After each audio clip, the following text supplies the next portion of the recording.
Olá meninas! O vídeo de hoje é um pouquinho diferente, como vocês puderam ver na introdução e também na capa do vídeo, vou fazer com vocês aí um tour pelos meus livros. Vou mostrar mais detalhadamente aqueles que me fizeram crescer, aqueles que eu mesma leria de novo, que eu aconselho vocês a lerem. Tem uma lista gigantesca de livros que eu ainda quero ler, que eu acho que vai agregar muito, né, na minha vida, mas eu ainda não comprei, né, por motivos de dinheiro mesmo. Mas ao decorrer do tempo que eu for comprando, eu vou trazendo e mostrando para vocês aqui, compartilhando também alguns trechos. A Vida da Grávida é só essa garrafa de água do lado. Peço já perdão para vocês pelo cenário, que eu ainda não tenho, né, tantos cenários elaborados aqui em casa. A luz não fica das melhores, mas eu vou tentar adaptar e fazer aí o meu melhor com o que eu tenho mesmo. Como são temas diferentes dos outros temas que eu trouxe já também, eu quis mudar um pouquinho o cenário, mas eu não sei se vai ficar tão bom para vocês. Então vocês coloquem aí nos comentários para mim. Eu espero que o conteúdo do vídeo em si fique legal. Eu sei que os vídeos estão saindo um pouquinho baixo também, mas é porque eu gravo pelo celular. Não tenho, né, nenhum fone ou microfone que eu consiga passar aí esse áudio melhor para vocês, mas eu espero também que isso consiga se resolver no decorrer dos próximos dias, tá bom? Então é isso, o vídeo de hoje é sobre os livros, sobre livros que eu gosto, sobre livros que eu recomendaria para vocês, um papo bem de amiga mesmo, para trocar aí experiências.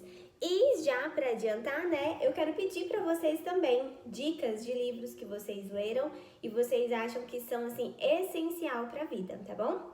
Então, eu vou começar com esse livro aqui, que foi presente de uma colega minha de trabalho há muito tempo, quando eu trabalhava ainda em um escritório. E eu li ele quando ela me presenteou, eu era solteira ainda, nem namorava, e é O Casamento Blindado. E ela faleceu, e depois disso eu nunca mais consegui reler ele. Mas como eu estou em um momento propício agora, né, já estou casada, faz muitos anos que eu li, eu quero reler sim, para conseguir relembrar os ensinamentos dele e colocar em prática aí também na nossa vida atual agora. Então, esse livro foi muito bom, ele é bem rico. Eu acredito que eles sejam um casal evangélico, né? Mas, como vocês sabem, eu não sou evangélica mais. Já fui, pra ser bem sincera, fui 16 anos evangélica, mas não sou mais. E foi um livro que eu aprendi muito com ele. Eu acho que na época que eu li ele, eu não fazia marcações nos livros. Então eu não vou conseguir falar para vocês um tema específico dele que me chamou a atenção e tudo, porque eu tinha dó mesmo de marcar, e o livro ele era emprestado na época, eu acho, eu não me recordo. E eu não marquei. Mas tem alguns outros que eu marcava. Não, esse aqui não é. Mas eu vou falar pra vocês quais são os capítulos que ele tem, mais ou menos. Não vou falar todos porque são, no total, 22 capítulos. Mas ele fala sobre tudo. O motivo que a gente tem que blindar aí o nosso casamento. Como é o casamento na era aí da tecnologia, né, das redes sociais hoje em dia. Aqui eles dão ênfase no Facebook, mas a gente sabe que ficou um pouco antiquado, né, o Facebook, mas existem tantos outros problemas. Fala aí da diferença do homem para a mulher, as tarefas, uma só carne, quais são os conjuntos aí de problemas que vem nisso, né? Fala da liberdade, os excessos de bagagem, a atenção do sexo oposto. Falam também sobre como um casamento feliz dá trabalho. Não é tão simples, né, quanto muitos pensam e nem quanto muitos falam por aí. Fala como podemos assimilar o casamento com uma empresa e quais devem ser os objetivos de uma empresa, né? Como elas resolvem os problemas, como o negócio sobrevive. Então ele faz essa comparação aí com a empresa. Fala sobre também casar com a pessoa errada, que muitas vezes as pessoas falam, né? o mito que existe entre a alma gêmea. Então é um livro muito bom. Eu vou reler ele e depois eu posso trazer aí uma resenha, né, mais elaborada sobre isso. Então, o primeiro que eu indico é esse. Vou começar por esse, porque é o que eu estou vivendo agora e é o que eu quero reler aí mais facilmente. Agora, eu vou tentar ir para vocês com dois que tem relação aqui, que não é sobre casamento esse, é sobre finanças, que é esse aqui, ó, O Segredo da Mente Milionária e o Me Poupe, da Natália Arcuri. São dois livros muito bons que, gente, eu tive uma época que eu estava numa fase, assim, de desenvolvimento pessoal muito grande. Foi em torno de 2019 para 2020. Ou até antes disso, eu acho que começou em 2018, que foi quando eu comecei a trabalhar e tudo mais. Então eu queria de fato organizar a minha vida. E eu estava focada nisso, em organizar, em ler tudo sobre tudo mais. Então foi uma das melhores épocas da minha vida, para ser bem sincera, em questão de amadurecimento, de desenvolvimento pessoal, de crescimento mesmo. Uma das melhores épocas financeiras, onde eu consegui juntar dinheiro, onde eu consegui crescer mesmo, foi quando a gente abriu o nosso negócio e tudo mais. Então, eu foquei muito nessas leituras que me agregassem, tanto que eu tenho alguns outros livros que são livros assim de história e tudo mais, mas são muito poucos. Eu gosto de leitura que eu vá tirar aprendizado mesmo. Eu não gosto muito de leitura para passar tempo ou de alguma história que seja só mais uma história, sabe? Eu gosto de leituras mais proveitosas mesmo, e isso é de mim, né? Sempre fui assim e é o que eu de fato gosto. Então, um livro que eu li foi esse aqui, Os Segredos da Mente Milionária, na época, e eu gostei demais dele. Na época, eu lembro que eu lia e fazia anotações em outro papel, que eu poderia ter achado ele, né, pra mostrar pra vocês. Mas, gente, é um livro muito bom. Ele fala muito também sobre a nossa mentalidade, sabe, acerca do dinheiro, como a gente pode pensar, né, da forma errada muitas vezes. Tem algumas crenças enraizadas na nossa cabeça que fazem a gente agir também com o dinheiro dessa forma. Não sei por que eu prendi. Aqui tem uma parte que eu grifei que fala que o condicionamento do seu subconsciente determina o seu pensamento. O seu pensamento determina as suas decisões e estas determinam as suas ações, que finalmente determinam os seus resultados. Eu tenho outro livro que fala sobre o segredo para a vida em si, que ele chama The Secret, né, que é o segredo, que é esse aqui. Esse aqui, gente, eu li no mínimo 5 vezes. Eu li muitas vezes esse livro. Eu acho ele lindo. Hoje em dia, eu confesso pra vocês que eu não acredito tanto quanto eu acreditei já antigamente, né? Quando eu li ele e reli infinitas vezes. Porque ele fala muito sobre lei da atração e tudo mais. Eu acho que a gente tem sim que ser positivo, né? Mas eu não sei se eu acredito mais ao ponto de como o livro trabalha, mas é um livro muito interessante, vale a pena ler, mas com a mente mais aberta aí em relação a isso, que nem tudo são flores ou só pensamentos, igual diz aqui. Mas esse aqui, do Segredos da Mente Milionária, ele fala muito disso, né, do nosso pensamento acerca do dinheiro. Então, o sumário dele é bem pequenininho. Ele fala sobre o seu modelo de dinheiro e os arquivos de riqueza e como colocar isso em prática, né? Aí aqui tem um trecho que fala assim: saberá como as influências que recebemos na infância moldam o nosso modelo financeiro e podem nos conduzir a pensamentos e hábitos autodestrutivos. Ou seja, a gente vai ao longo da vida agregando bagagem sobre todas as áreas da nossa vida mesmo, né? Sobre todos os assuntos e tudo, e o dinheiro é um deles. A gente reproduz muitas vezes atitudes dos nossos pais, atitudes da nossa família, sem perceber. Então, assim, ele fala muito sobre isso, né? que a gente tem certas inquietações enraizadas a respeito do dinheiro mesmo. Aqui fala assim que as pessoas ricas, elas cumprem compromissos, né?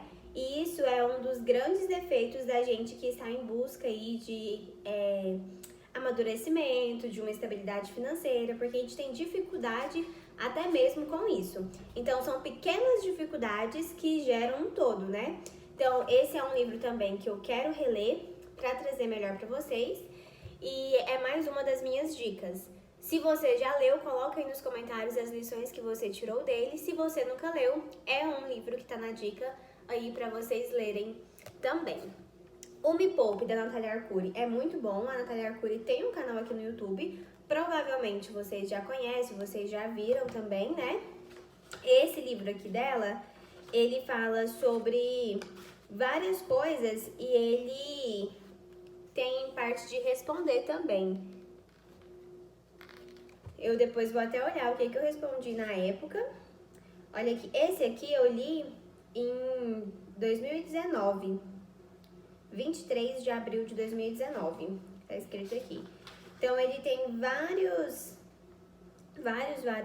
temas. Aqui você fala o que você gostaria de ganhar ao longo do tempo. Muitas coisas mesmo. E tem a parte para você responder, que é de fato para você colocar em escrita, né, como que está a sua vida financeira no momento. Então, ele também é muito bom. Se vocês quiserem resenha específica de algum desses livros, vocês podem me dizer. Esse aqui é o que eu já falei em conjunto com aquele outro, né? Ele é sobre lei da atração, sobre a gente agir como se a nossa vida já fosse daquela forma.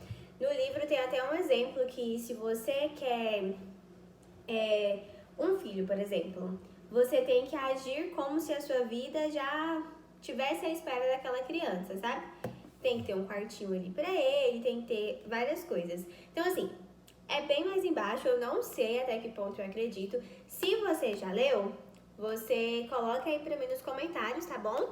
Se você acha que é assim mesmo, o que você tirou de aprendizado, né, desse livro. Um livro, gente, muito bom, que eu acho que é essencial, é O Milagre da Manhã.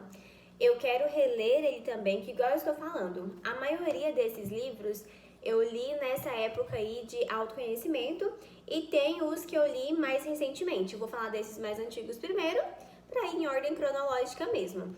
Porque hoje em dia eu acordo por volta de 6h40, 7 horas da manhã, mas eu sinto que para minha rotina fluir ainda melhor, precisava que fosse antes, mas depois que eu casei, a gente dorme muito tarde e isso vem sendo uma dificuldade. Quando eu li esse livro aqui, a minha vida era totalmente diferente de hoje, né? Eu era solteira, nem namorava, eu estava em época da pandemia. Não, na primeira vez que eu li, na verdade, eu trabalhava. E na segunda vez que eu li, estava na época da pandemia, então eu estava trabalhando mais, né? Então, na primeira vez que eu li, eu trabalhava fora no escritório e mesmo assim eu acordava às 5 horas da manhã e conseguia ter ali uma rotina produtiva. Não significa que só acordando às 5 você vai ter uma rotina produtiva, mas se não tem outro horário, né, para você fazer as outras coisas, o ideal é que você acorde mais cedo. Não necessariamente que seja às 5, mas se você acorda 8, acorda 7, se acorda 7, acorda 6, né, para conseguir encaixar ali na sua vida todas as áreas de forma bem certinha. Esse livro aqui, ele fala sobre isso, né? Sobre você despertar mais cedo, sobre você ter uns minutinhos de silêncio, uns minutos de agradecimento. Então, é um livro muito bom. E aqui, tanto que ele fala que é o segredo para transformar a sua vida antes das 8 horas da manhã.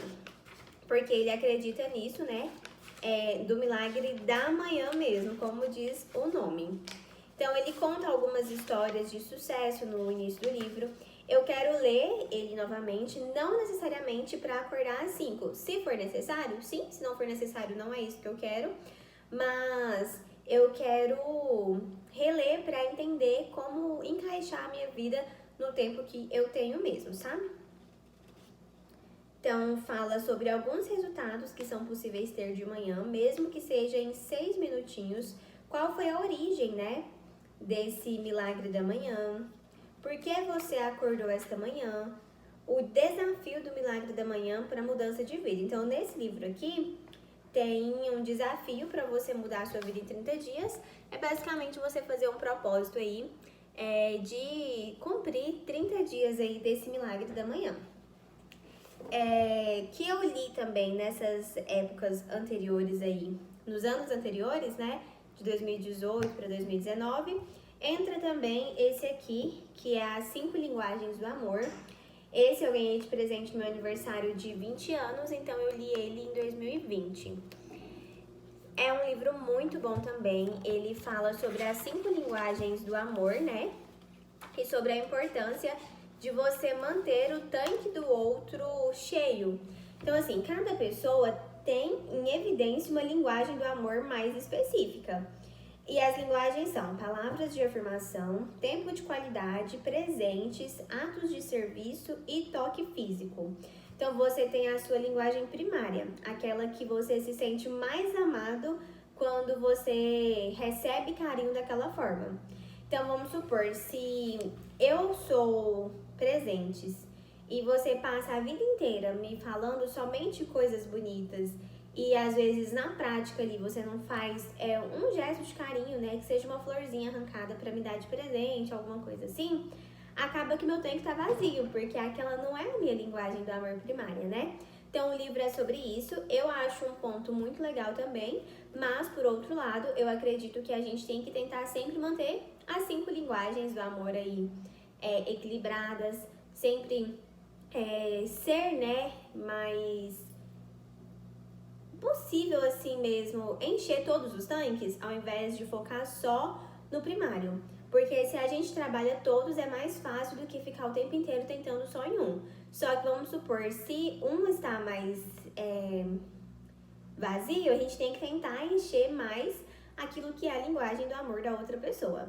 Então, a gente tem que tentar o tempo inteiro estar com todos os tanques abastecidos, mas quando na correria dificulta, tentar abastecer pelo menos aquele que seja ali a linguagem do amor primária da pessoa que está ali do nosso lado. Então, eu acho que esse livro serve para isso também. Em sequência, eu vou começar aqui com os que eu li por agora. Começando por esse aqui, que é O Privilégio de Ser Mulher. É um livro maravilhoso, gente, maravilhoso mesmo. Ele não é um livro feminista, tá bom? Já vou deixar adiantado pra vocês. Ele tem um viés aí religioso, né? É um livro católico. Então, ele não trabalha através das ideologias feministas. Então, ele trabalha primeiro os argumentos que são contra o privilégio de ser mulher, os argumentos que são a favor desse privilégio. E fala também do dom da maternidade, né? Que como isso nos aproxima aí do sofrimento de Jesus mesmo. Então, nesse tema aqui, ele fala assim, que a mulher, né, ao dar à luz a um filho, ela sofre uma agonia para trazer outro ser humano ao mundo. E esta é uma antecipação dos sofrimentos de Cristo, cujo sangue nos redimiu. Então, assim, esse aqui para ler, você tem que ter uma visão mais sobrenatural mesmo da vida, das coisas. Então, assim, é um livro perfeito, perfeito, perfeito, mas você tem que ter a mente aberta aí em relação à vida mesmo, a como as coisas estão acontecendo, né, atualmente. Aqui fala assim, nós absolutivamos o que é relativo, que é o dinheiro, poder, sucesso, e relativamos o que é absoluto, que é a verdade, moral, valores e Deus. Ou seja, nós estamos invertendo a ordem das coisas, estamos invertendo a importância que as coisas têm, né, sobre a nossa vida. Fala também que a mulher é a consciência do homem. Sua consciência tem de ser iluminada pela fé e alentada pelo amor verdadeiro. Não deve ser uma consciência distorcida por um relativismo egocêntrico. Então fala muito sobre isso, né? Muito, muito, muito. Que a gente não veio para servir, para ser servido, na verdade, né? Que nós viemos para servir. Então fala sobre o privilégio de fato que a mulher tem de ser mulher, né? Então, é um livro muito bom. Se você quer mudar alguns pensamentos enraizados também, feministas e tudo mais, esse livro é perfeito. Então, eu indico super para todas as mulheres lerem ele. Todas as mulheres mesmo. Em sequência, tem esse livro aqui, que é A Conquista das Virtudes, que é de Francisco Falls. Gente, esse é perfeito também. Na verdade, todos eu falei que são muito bons, né? Mas é porque esses aqui são os mais atuais. E esses já tem o viés religioso, né? Um desenvolvimento pessoal também, só que aí no viés mais religioso. Então, aqui é como a gente vai conquistar as virtudes mesmo, né? Eu vou ler para vocês alguns temas que eu achei legal. Ele também, na primeira parte, já fala que nós somos os responsáveis pela realização da nossa própria vida. E eu acredito muito nisso. A gente tem uma tendência, às vezes, de colocar a culpa em tudo, né?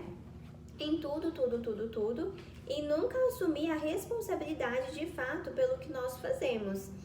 Então, isso é um defeito nosso e é uma coisa que a gente tem que trabalhar. Porque os únicos responsáveis pelas consequências das nossas atitudes somos nós mesmos, né? Então, esse livro fala muito sobre isso, fala como que nós podemos ver a virtude no dia a dia. Aqui fala assim, onde podemos enxergar o máximo exemplo e a maior beleza das virtudes? Sem dúvida, é na vida de Jesus Cristo. Então, o nosso maior exemplo de pessoa virtuosa é o próprio Cristo, né? Por isso que eu tô falando que ele vai ajudar, esses livros que eu tô mostrando agora vão ajudar a gente a ser pessoas melhores, né? Mas é muito nesse aspecto religioso mesmo. Então, é para quem gosta de livros assim, é um livro perfeito mesmo. Fala assim, todos nós, também os santos, somos limitados e cheios de falhas. Deus, porém, espelha em cada um dos santos algumas das suas virtudes. Tais virtudes concretas, por um lado, são a carteira de identidade de cada santo, o traço marcante da sua personalidade cristã. Por outro lado, são cátedras práticas para aprendermos o ensinamento de Jesus sobre essas virtudes específicas. Aqui fala sobre todas as virtudes, sobre as virtudes cardeais e tudo mais. Então, ele é um livro sobre essa conquista mesmo das virtudes.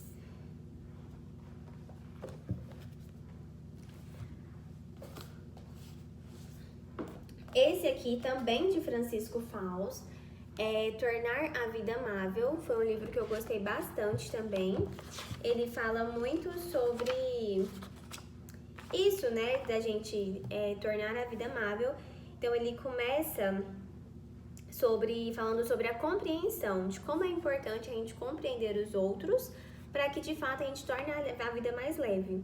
Então, fala aqui na primeira página que é importante que demos uma virada ao verbo compreender e o passemos da voz passiva de não sou compreendido para a voz ativa, eu é que tenho que compreender. Então, se a gente virar, né, essa chave, a gente já consegue mudar muitas coisas na nossa vida. Aqui fala assim que é uma frase de São José Maria, no livro Suco dele, né? Que focalizam as pessoas com as lentes deformadas de seus próprios defeitos. Ou seja, muitas vezes a gente vê o outro baseado naquilo que nós temos de defeito, né? Nós julgamos o outro a partir daquilo que, na verdade, nós que somos. Então, a gente só vê aquilo que o nosso coração nos permite ver. Que falam aqui em outra página, que fala assim, há corações escuros que filtram a realidade e nas pessoas só vem o mal. Enxergam apenas as sombras e não captam as luzes. As principais causas dessa distorção são duas, o orgulho e a inveja. O orgulho julga, critica e despreza, e a inveja polui o olhar com a tristeza pelo bem dos outros e o rancor pela superioridade alheia. Então, esse é no primeiro ponto que fala sobre compreensão, só que o livro trata de vários pontos, né? Então, já printa aí, pega de dica para vocês lerem também e melhorarem aí, nem que seja 1%, né, da vida de cada um de vocês. Esse livro aqui é O Banquete do Cordeiro. Ele explica a missa segundo um convertido. Então, como eu já fui evangélica, eu li ele porque eu queria entender, né, e enxergar com outros olhos também a missa. E assim, gente, é uma beleza, mas uma beleza sem fim. Ele está todo marcado, inclusive, eu vou até dar a dica para vocês. Para marcar bem certinho o livro, eu uso uma reguinha e cada livro eu gosto de marcar aí com a cor parecida com a capa do livro. Então, esse livro aqui é vermelhinho, então todas as marcações dele eu fiz com a caneta vermelha também. Então, assim, gente, é perfeito esse aqui. A gente entende de fato, né, qual é a beleza da missa, e nele fala que a missa, ela é o céu na terra. Então, é a nossa oportunidade, né, de presenciar o céu ali em cada missa. E quando eu li ele e entendi as palavras que estavam ali, eu vi a missa com outros olhos. E a primeira missa que eu fui, depois de ter lido bastante dele, foi bem diferente e bem emocionante também. Aqui fala assim: a missa não é um serviço religioso quando os católicos fazem a oração da manhã ou recitam o terço, ou mesmo participam da bênção do Santíssimo Sacramento. Isso é um serviço religioso. É algo que fazemos para Deus, semelhante à oração pública de qualquer denominação religiosa. Mas, em sua essência, o santo sacrifício da Eucaristia, a divina liturgia, não é exatamente feito pelo homem, de modo algum. Então, fala que aqui ele fala, né, que quando ele foi na missa, a Bíblia que ele tanto lia e procurava entender, não estava só ali, né, nas mãos dele, igual essa que está aqui. Ele disse que a Bíblia, ela estava diante dele, nas palavras da própria missa. Então, é muito forte, é muito, muito forte mesmo, e muito bonito também. Ele diz aqui que a missa é como um lar para nós. Então, se a gente entendesse, né, a beleza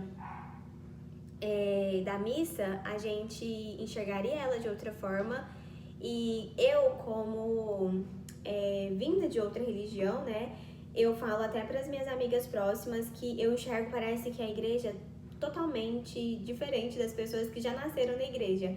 Eu acho tudo muito bonito, eu acho tudo demais, sabe? Eu vou na missa, às vezes eu conto umas coisas que as pessoas que já foram há muitos anos olham pra mim e falam, mas não é tão assim. E pra mim, de fato, sabe? Pra mim, de fato, eu enxergo como algo muito além do meu entendimento mesmo. E aqui ele conseguiu explicar isso. Como um evangélico, ele tinha estudado a Bíblia há muitos anos. Ele vinha há 4 anos estudando, e algumas coisas ele não compreendia, especialmente o livro de Apocalipse aqui. E aqui ele entendeu que Apocalipse é a própria missa, né? Que todo o livro do Apocalipse, ele é vivido ali a cada missa que é celebrada. Aqui fala assim, que em menos de 1 minuto a frase Cordeiro de Deus ressoou 4 vezes. Graças a longos anos de estudos bíblicos, percebi imediatamente onde eu estava.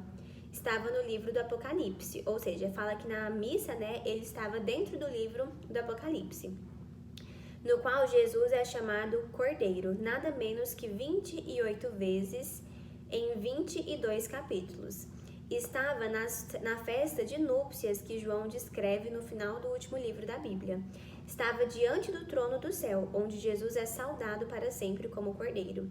Entretanto, não estava preparado para isso. Eu estava na missa.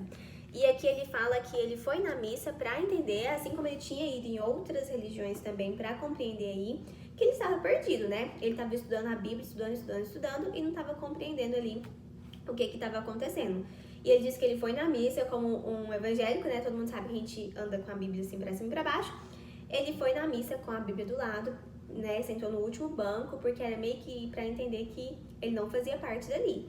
E lá que ele entendeu que ali que estava realmente, né, fazendo sentido tudo que ele tinha visto ao longo dos anos.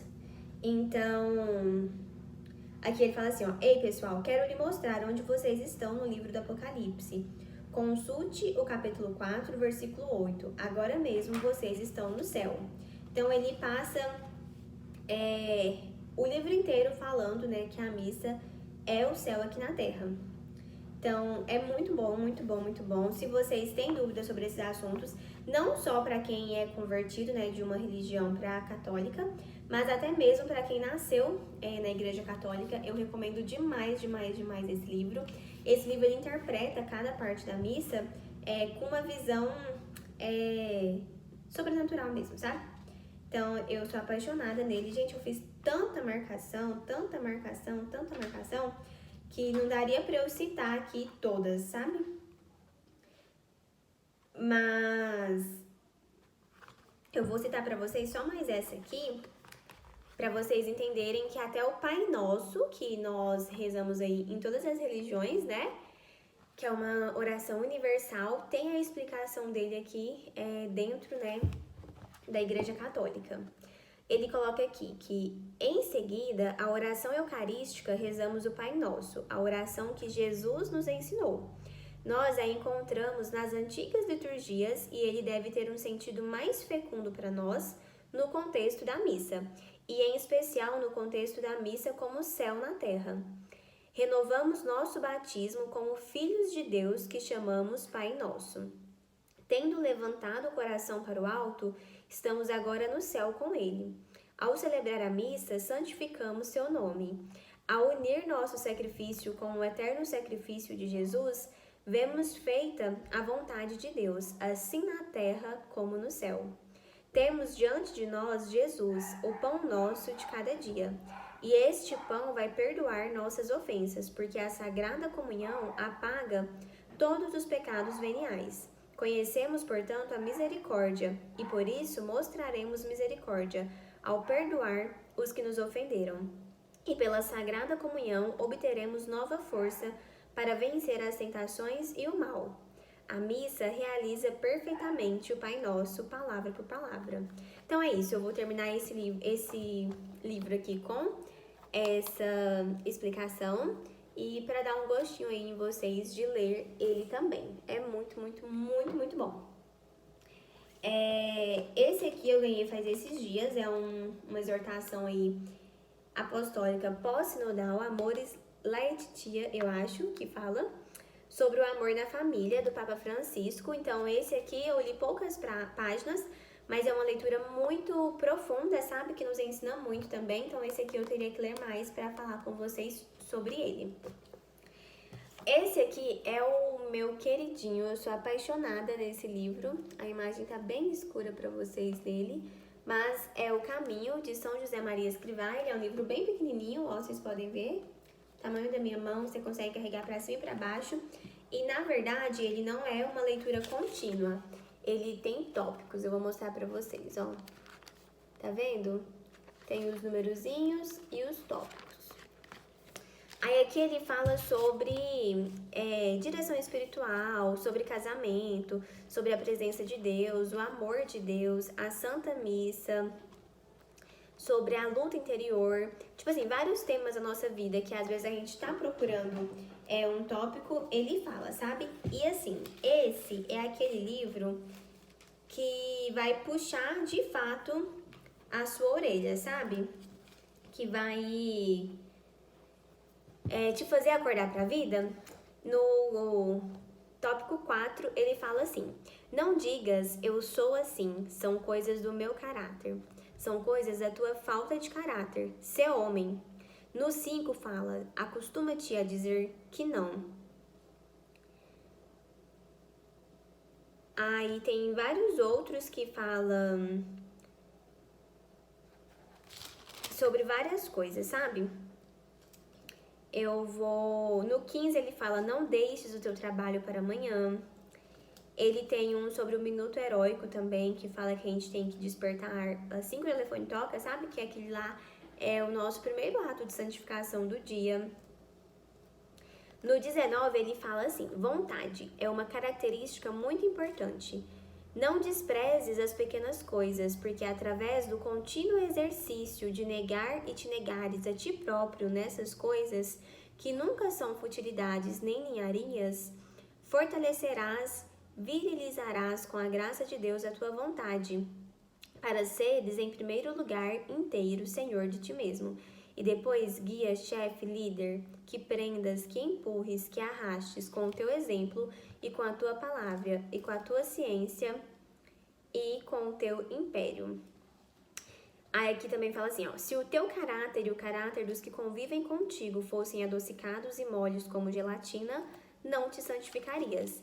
Então, assim, aqui fala sobre a santificação mesmo. Se vocês ainda não conhecem São José Maria, ele ficou muito conhecido como santo do cotidiano. Ele mostrou que para ser santo não precisava de coisas muito grandes, né? Que as nossas atividades de todo dia, repetidamente, poderiam nos levar aí à santidade, porque ali também está, né, Deus. A gente pode consagrar as pequenas coisas do nosso dia a Deus e entregá-las como um sacrifício aí para nossa santificação. Vou terminar esse vídeo com esse livrinho aqui, que é 30 minutos para mudar o seu dia, que é um livro muito bom, eu gosto de ler ele um pouquinho todos os dias. E hoje nele teve uma citação que vai complementar, né, bem isso que eu falei da gente se santificar aí no nosso cotidiano, que é uma citação de Santo Agostinho que fala assim: é possível louvar a Deus ininterruptamente? Creio que sim. Faz da melhor forma o que tens que fazer e estarás louvando a Deus continuamente. Então, eu comecei esse vídeo, gente, com um pouquinho de livro de desenvolvimento pessoal, de finanças, de crescimento, de despertar, né, cedo. E terminei com esses livros religiosos que eu acho que são um complemento perfeito para que a nossa vida esteja aí no caminho certo. Se vocês já leram algum desses livros, me conte nos comentários. Se vocês têm dicas de outros livros, me deixem aqui também para serem os próximos aí na minha lista. Espero que vocês tenham gostado. Até o próximo vídeo.